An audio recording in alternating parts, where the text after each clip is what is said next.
Well, okay, friends.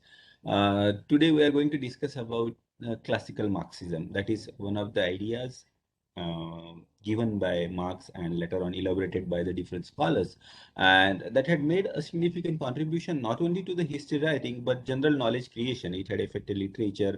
It has affected the way we study economics, the way we study sociology, and almost all dimensions of knowledge creations. So in this lesson, we will be studying about what is the meaning of Marxism. We'll be having a brief overview of life of Marx. Then we'll be discussing about what Marxism all about. And in that, we'll be discussing about three things, that is historical materialism, conflict model of society, prediction of scientific socialism. And there are definitely shortcomings in Marx thinking that we will also study. And lastly, we will just sum up. Now, what is the meaning of Marxism? Obviously, the word came from the name of the person called Karl Marx.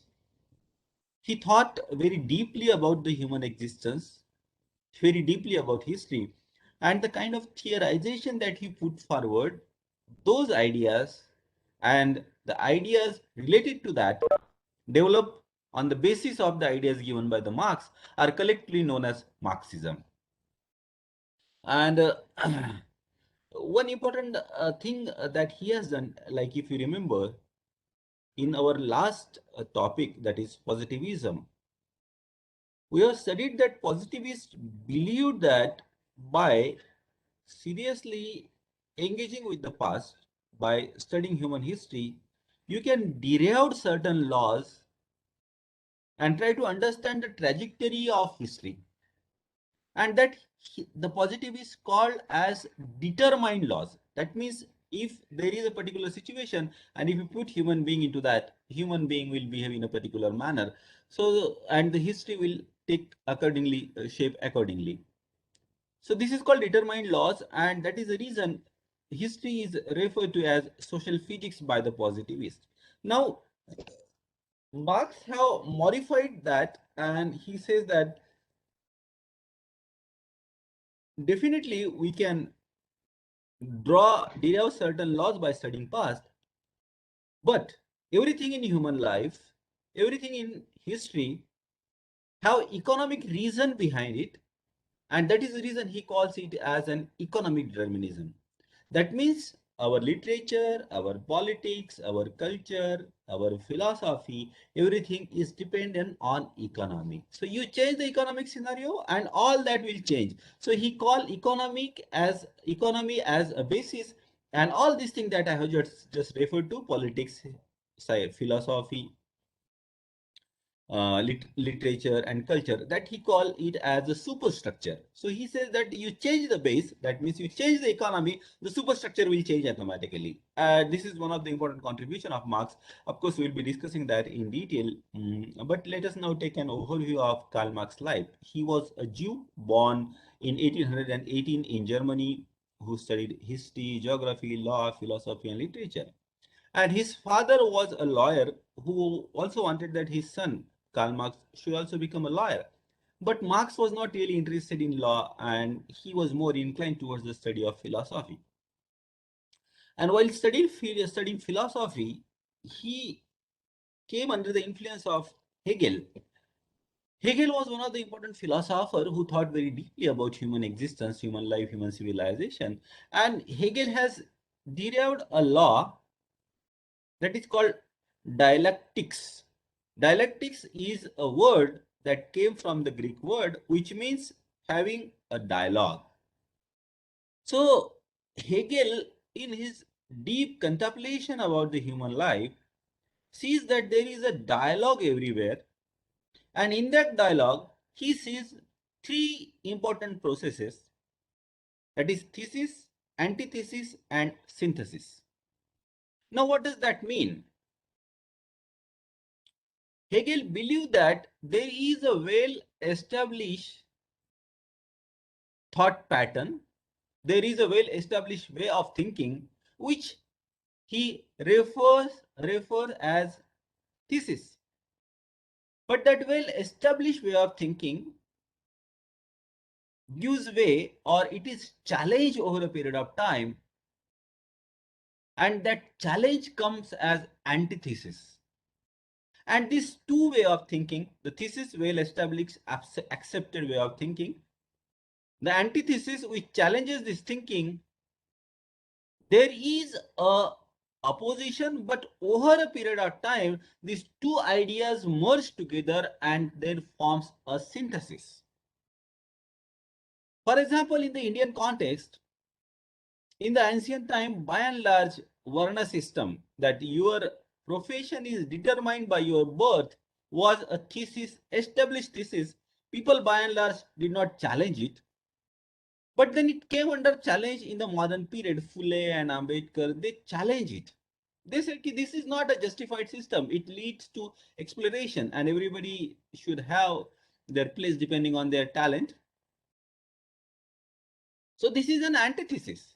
Now these two ideas, they clash with each other, and then the process is still going on. The clashes are still there. There are still some people who support caste system. There are majority people who have gradually changed their attitude. So we see the changes are coming. Maybe 100 years back, Fule's thought were having more opposition than it is today. Now these ideas, the well-established ideas, thesis is challenged by antithesis, and there is a conflict. At the same time, there is a synthesis. Now, after this synthesis, the new idea that came into existence, that comes into existence, that Hegel calls it as a thesis now. Now, this well-established thought pattern, which came as a result of the previous conflict between the two way of thinking, and that synthesis now become a thesis that generally becomes well-established norm or well-established way of thinking. But then over a period of time, that also becomes an outdated. Every idea comes with its utility as well as it comes with an expiry date. So that old ideas becomes absolute, and that old idea is again challenged by the ideas that is called antithesis. Again there will be conflict, there will be struggle, and again these two ideas will merge together to form a synthesis. So this is an unending pattern of history, unending pattern of human existence. And Hegel believed that this thesis, antithesis, synthesis, then synthesis become thesis. Now again there will be antithesis, and again there will be conflict, and synthesis will come. Now over a period of time, again this synthesis becomes thesis, and then it will be challenged by antithesis. So through that, human life, it goes on progressing. That is the reason ideas, for example, 150 years back, probably, or 100 years back, nobody could have accepted the idea that girls go to the schools and colleges and sit along with the boys and study, because woman staying in the home and taking care of the family and children, and men going out and earning his bread and butter, was a well-established thesis, but that is being challenged now. Now, if at this stage, if somebody says that woman's rightful place is in the house, there are still some people who do believe into that. But by and large, now we have come to the synthesis. Women going out and even joining military and commanding and becoming prime minister is now well accepted. Nobody questions it by and large. There are some people, definitely they will question, no doubt about it. So what I'm trying to tell you is that the well-established way of thinking, which is a thesis, is always challenged by antithesis over a period of time. And this dialogue between thesis and antithesis is called dialectics. That is a dialogue. So this dialectics and unending chain of thesis, antithesis, and synthesis is what leads to the progress. What leads to the development of the new pattern of thinking. It is what that leads to the development of the new accepted way of thinking, and that new accepted way of thinking becomes new thesis, and that new thesis leads to the changes in the society. So it is a thought process, changes in the thought process, continuous thesis and antithesis and synthesis is important, or is an important determining factor for the development of civilization. And it is this pattern of thesis, antithesis, and synthesis is what shapes history. That is what Hegel says. Marx came under the influence of Hegel, and he accepted this theorization about thesis, antithesis, and synthesis. but he modified it a little bit.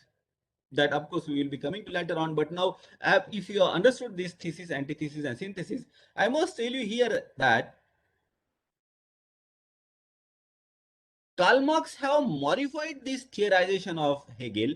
Hegel said that the changes first comes in the thinking, and then the changes comes in the economic pattern in the society. But Karl Marx believed that thesis, antithesis, and synthesis is important. It is inevitable. It is necessary. It happens. But first, it happens in the means of production. What does that mean? I will tell you now. For example, our ancestors thousands of years back, they survived on food gathering and hunting. So, food gathering and hunting was the well accepted means of production. So, it was a thesis. But then later on, agriculture was discovered, and with the discovery of agriculture, human beings begin to think that in comparison to the food gathering from the forest and hunting, agriculture requires less effort. You can work for a couple of months in a year during the sowing season and harvesting season, and the production that comes from agriculture can be stored for longer period than the production that comes from hunting and food gathering, because the fruit that you are gathering, it cannot be stored for longer period. It will start getting rotten within a 2-3 days. The flesh that you are bringing home after hunting the animal will also not cannot be stored for longer period. It's going to be rotten. But the production that is coming from agriculture, you can store it for months together. So that is the reason over a period of time, our ancestors, most of them, some of the people, they still continue to live on hunting and food gathering in the forest, some of the tribes. But most of them, they shifted from thesis to the newly emerging antithesis. There was a dialogue, which is better and which is less better. And as a result of this, new means of production has come into existence, that is by and large acceptance of agriculture, with very few people now dependent on hunting. So this is a synthesis. So Hegel gives a lot of importance to the thought and says that it is the changes in the thought pattern that brings change in the civilization. But in contrast, Marx gives importance to the means of production. The means of production was hunting and food gathering. That has changed. Agriculture became widespread, and that has brought a lot of changes in the in the civilization, because now human being, they started getting time, they started settling down, and that is how the thought and civilization has progressed in life. Is this clear to you? The thesis, antithesis, and synthesis, Hegel and Marx difference, though they both accept this pattern, Hegel says it first happens, it first takes place in the ideas, and Karl Marx says that it first takes place in the means of production. Means of production changes, everything changes. Our ancestors who lived on food gathering had no spare time, because they have to think about from where the next meal will come. But the sooner they have taken to agriculture, now they are having enough time, and that is how they could spare time for the development of literature, art, civilization, and culture. They started building cities, and they started building castles. They started, acquiring huge army. All these things have come as a result, because the way we were producing our food has changed now. I hope that is clear now. Well, now let us go back to the life of Karl Marx once again. So in 1841, he obtained a doctorate from Jena University, that is in Germany, Russia. But he was a person who was quite a revolutionary thinking, and he always believed that that his thoughts develop slowly. He believed that it is the elite of the society, the people who are having power, they are conscious about maintaining the class distinction. They want the oppressed people or the poor people should remain poor, and these rich people, affluent people, they should continue to monopolize the sources. So because of his revolutionary thinking, he could not get job in Germany. He joins in France. And at the same time, he continued to write in the newspaper about the political and philosophical matter. He went to Paris, and at Paris, he came in contact with another person, Friedrich Engels. Remember this, this Hegel and Engels, they are two different people. The pronunciation sounds a little bit similar. Now, this Friedrich Engels, he was a son of an industrialist, and this Friedrich Engels, he became a good friend of Karl Marx, and then they have done a lot of work together. They have even published some of the books together. But the government of Germany also brought pressure on the government of France that this Karl Marx is a dangerous person. He always writes against authority. So it's better you expel him, and he was expelled from France as well. And then later on, he moved to London, where he lived in London for the rest of his life. And there he started working. He published some of the book along with his friend Angels, and some of the book that he published independently. And here, like a very devoted scholar he was, he really did not bother to earn money. And so long he lived a life of poverty. It is also said that when his daughter has died as at a premature age, he was not having money for her cremation. And it was his friend, Frederick Engels, who in fact helped him with monetary help. Now, let us talk about his books. The very early book that he co-authored with Engels is The Holy Family, that was published in 1845.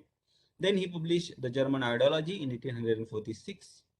And his materialistic interpretation of history, we can find the beginning in those kind of texts. What is the meaning of materialistic interpretation? The detail we will be discussing later on. In short, materialistic interpretation of history means behind all the historical event, the reason is materialistic. It could be possession of land, it could be having more money. So it is a materialistic desire that is the main cause behind the human actions. So from the Marxist perspective, everybody does for some material gain, for money. We can have certain disagreement, but we'll discuss disagreement later on. In 1847, he wrote a book called Poverty of Philosophy, and that has further contributed to his development of materialistic interpretation of history. Then in 1848 appeared Communist Manifesto, that was co-authored with Engels. And this is, in fact, the first coherent and first very good exposition of the Marxist principle. And that was displayed at the first conference of Communist League. Then he published The Critique of Political Economy, which was published in 1859. And this is an independent work, a very brilliant analysis of the economic basis of society. Here he tried to explain how everything is dependent on economy. You change the economy and everything, the politics, the culture, the literature, everything will change. And after that, he spent in England. He spent lot many years in British Museum studying capitalism. When he was studying, the bad effect of industrialization was becoming very obvious. During the period of industrialization in the 19th century, lot many people, they were displaced from their agriculture land because of the mechanization of the agriculture. Now the machines came into agriculture, so the work that was done by 10% now can be done with the help of machine by 1%. So lot many agriculture labor and serfs, they became unemployed, and then they migrated to city.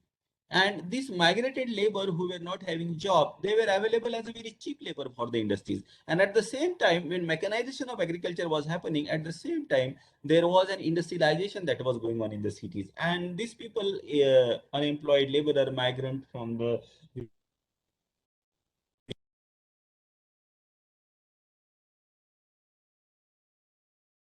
they were utilized as a very cheap labor, and there was a lot of exploitation of these people.